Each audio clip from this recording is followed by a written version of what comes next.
I am excited to join you and discuss our second scripted PowerPoint and project guide.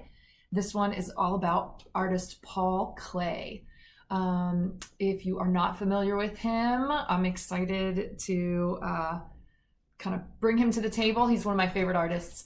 And I am really excited because the project that this whole unit kind of focuses on is really all about line. And since we're working with kind of targeting these lessons towards younger kids, pre-K through second grade, I think it's just such an important time to be making sure they really understand what we mean when we say line and how we can integrate that into some creative outcomes. So when you open your resource guide, you should see a pretty thorough description of everything that I'm going to kind of walk through in this video. So if you prefer that format, I totally can, give you a pass here and you don't need to watch this. But if some people kind of prefer the video tour, so that's what I'm here for. You are going to go through the resource guide, and at the very end of it, you can scroll all the way down. I want to say it's like page 23 or 24 is where the actual link to the file is. And you need to be logged into your Google account. And once you click that link, you will be prompted to make a copy of the file. And you can download it at that point to your desktop, to your Google Drive, anything that works for your situation. You should be able to open that slideshow in Google Slides directly. You can also download it and use it in Microsoft PowerPoint or Acrobat Reader. So once you open it, you will see an index. You'll see a cover page, but then you'll also see an index page, and that index page kind of gives you a quick sense that this is a 3-session project, and each session is broken up on that index page in a way that I hope makes sense to you. You can always link back to that index page by hitting the home icon on any screen of the slideshow. If you're kind of coming in on session 3 and you want to jump to where you need to be, you literally can hyperlink from that index page. So the first thing you want to do at the onset of this lesson is give the kids a little quick sense of the bigger picture here. You want to explain to them that you are going to be talking about a famous artist, and his name is spelled Klee, but from everything I see online and have read, it's pronounced Clay. So just be aware of that as you introduce him.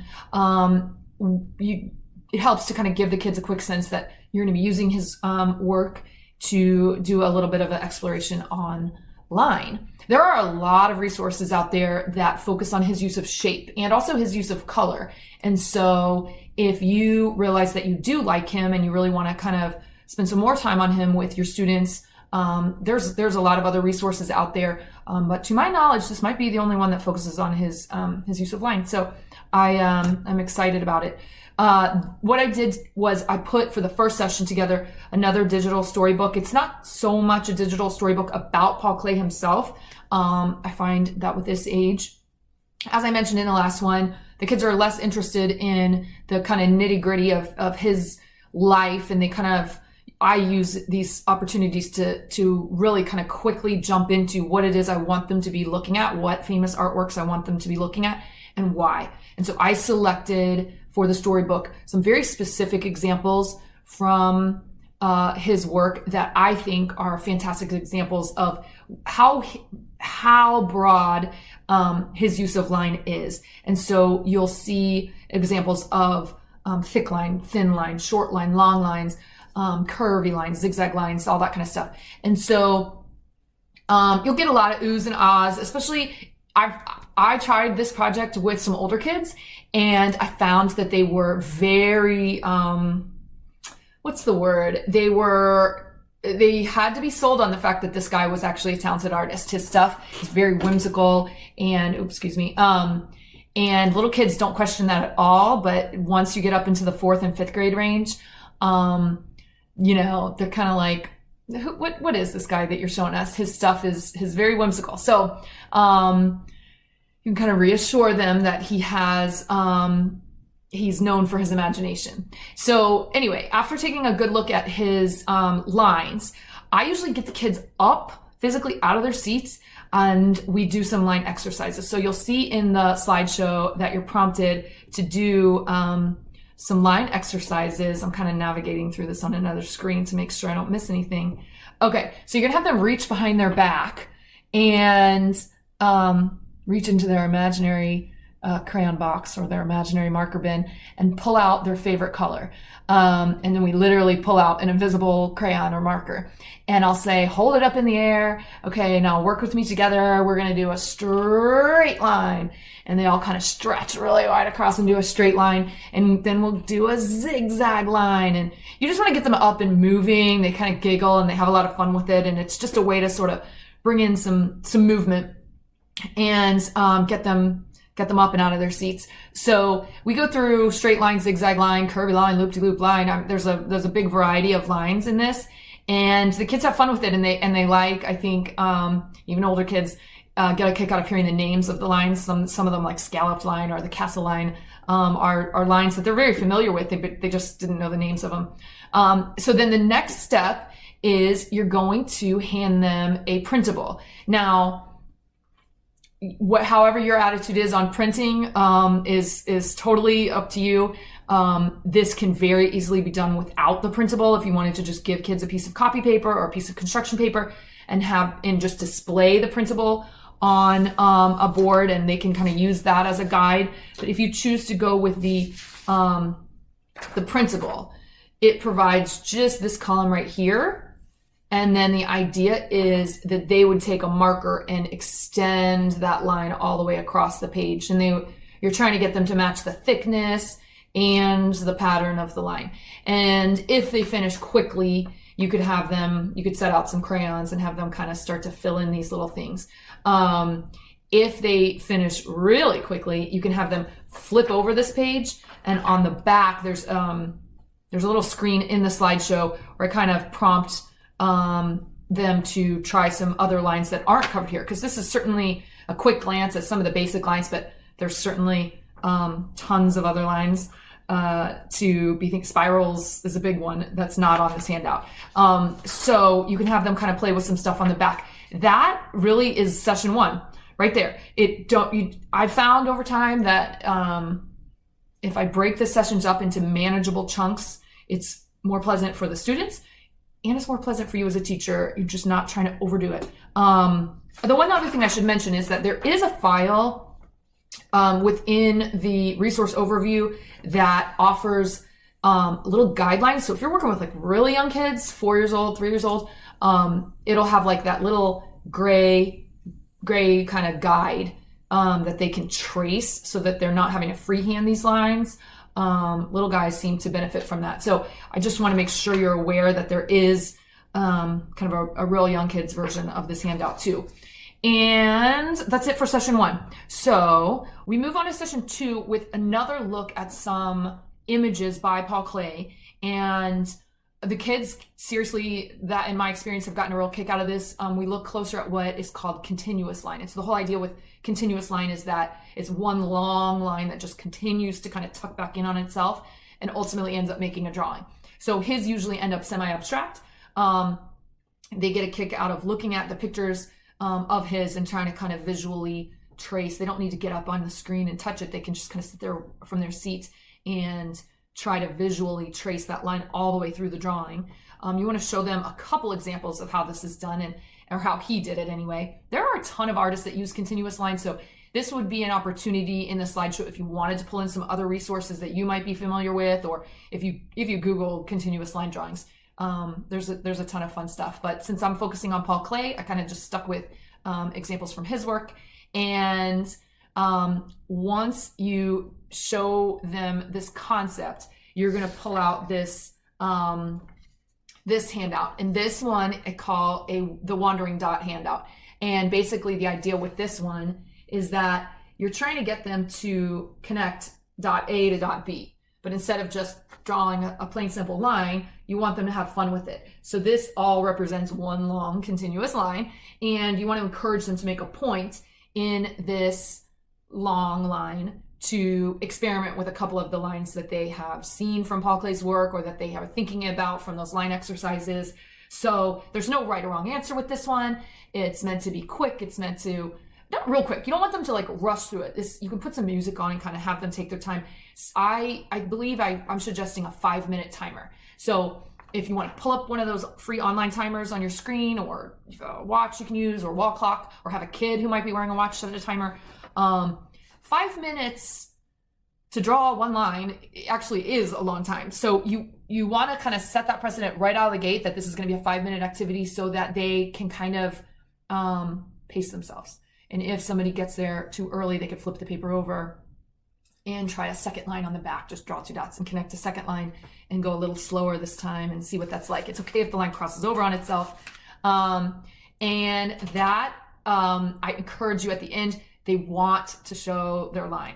And I don't know about you, but sometimes it's kind of overwhelming because every little kid in the class wants to show the teacher their line. One way to help with this is to have them show the path they just made with the line to the kid who sits next to them, or their table mate, or the kid, their shoulder partner, or someone sitting nearby. Have them show each other so that every single kid in the class has the pleasure of showing what they came up with.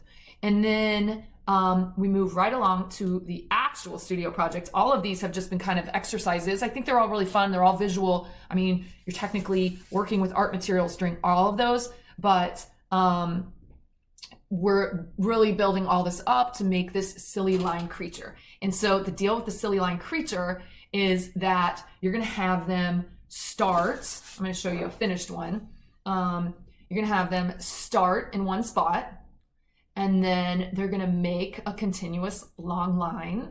It's going to go up on a big adventure around the page. It's crossing over itself, and it just continues doing some little zigs and zags. You emphasize that they can do curves, they can do loops, they can do sharp corners if they want. They can do some combination of all of that. And you show them examples. It's important to show them some examples beforehand, just so they have a sense of where we're aiming with this. Otherwise you end up with a lot of, like, especially little guys, they tend to go a little overboard. And just, it's a lot. And you're going to be asking them to color in all the spaces. So you want to really kind of help make it as clear as possible to the little guys to not overdo it. That they're going to take this line on a journey, but then they're ultimately coming back to home base to close it out. And once they do, they are going to have the fun of adding some eyes. Now, in this slideshow, we include some examples where Paul Klee does it, and he includes different kinds of eyes, maybe multiple sets of eyes. You're going to add some fun legs. I even encourage them to add a little smile, or even some little arms if they want to. Some of them add a hat, and then they can add a little nose. Then the idea is that they color it in. Now, I had them color them in with crayons. You could do markers, you could do colored pencils, you could do patterns. You can kind of pull in some other elements of art into that coloring in process if you want to. And that marks the end of session 2. So you hang on to these, and then for session 3, you'll do a digital review, and the digital review is simple. It's just, I don't know if you finished the Paul Klee project, the Pete Mondrian project, but it's a review similar to that, where it's just a little kind of cartoon version of the artist and a little thought bubble, and he's asking real simple questions just to kind of check for understanding and sort of review with the kids, how this whole thing fit together. Then you are going to have the kids spread out all their artworks on a table. I recommend the floor. We just spread them all out on the floor, try to get them all facing the same direction, and everybody kind of line up and gather around, and we take a look at them. And in this slideshow, I included some prompts, like questioning prompts, and you can partner 2 kids together or partner 4 kids together if you want to. Just very informal. It doesn't need to be a big production, but have them answer the question that is on your screen, your smart board, or however you've been showing all this stuff. The first one is, which one do you like best and why? So it just gets them all talking, looking at the whole display. They can't pick their own, so they gotta pick somebody else's. And the second prompt is, which one has the longest line? So that kind of prompts them to sort of look a little more carefully at them and make sure they're seeing long continuous lines. A lot of kids bend the rules a little bit and do some shorter lines, and this is just a quick opportunity to reward the kids who kind of stuck with it and really did one long continuous line. Which one has the thickest line? Which one has the silliest look to it? They all end up pretty silly. So it's just a chance for them to kind of embrace the idea that these are not necessarily masterpieces, that they were meant to be kind of imaginative and silly and fun. So once you go over the art show, you are going to finish the whole thing up with a little assessment, and your assessment looks like this. And you don't want to overdo it with the assessments, but it is kind of nice in that it's an opportunity for kids to really look at their work and make sure that they really got it, that they understand that when you're giving them directions, you're expecting them to actually follow through. So this one, the assessment questions say, well, they're really more like statements. Number 1, my line creature is made of one long continuous line. So then they're either indicating, yes, my line is long and continuous with a happy face, or there's kind of a mediocre face, or there's an officially sad face. Like, no, I didn't get it. I didn't understand that's what I was supposed to do. So you can print these out if you have an abundance of paper, or as with the other ones, if you wanted to just put this up on your screen and have them indicate, yes, I did have a long continuous line. Mine is kind of continuous, but I cut some corners in a couple places. Or no, mine is not in any way a long continuous line. They can also, there's ways of doing it quiet, like you put your number on your shoulder, 1, 2, 3. I did really well with this, or oops. Okay, so the second statement says, my line creature has eyes and legs. So whether they choose to add all the other stuff, right here, you're really just calling them out on the most basic parts, the eyes and the legs. And then the third statement says, my line creature has color. Did they choose to, or, follow through and add color to it? And then 4 says, I use drawing materials carefully and try my best on this project. And so that's really more of a craftsmanship type of question. There's also an opportunity down here, if you are printing these out, to give some individual feedback if time permits. And you really want to go the extra mile, you could do that. And then you would essentially be packing up all of these elements and sending this home in one kind of paper clipped pack, so that parents can get a sense of what's been going on with you in the art room. Oh, also, I did throw into the file an early finisher suggestion.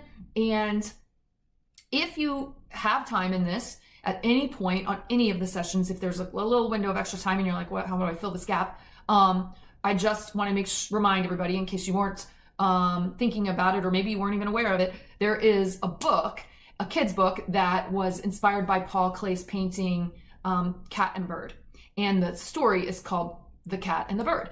And it was published in 2012, and it's a cute little story. And if you can get your hands on a copy of it, or if you happen to own it, this is a great opportunity to read that book. And I even found some read alouds on YouTube and online. So if you don't have a copy, or you just like the idea of being able to play that and have the kids watch it while you run around and assemble these little packets for kids, that's an option. Just throwing it out there. So that is it for this lesson. I hope that you learned some new things about Paul Klee, and we'll have some fun with using this approach to studying lines with your little ones. He's, like I said, also known for his use of shape and color. So if you do want to explore more about him, I encourage you to look at his work through the lens of shape or color, and see what other ideas you could come up with.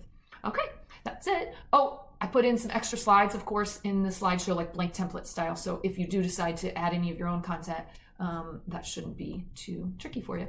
Okay, enjoy. Can't wait to see some feedback on this if you try it. If you have any suggestions, ideas, different approaches to Paul Klee, or different little fun facts about him, we'd love to hear it. So please don't hesitate to share with the group. Okay, thanks.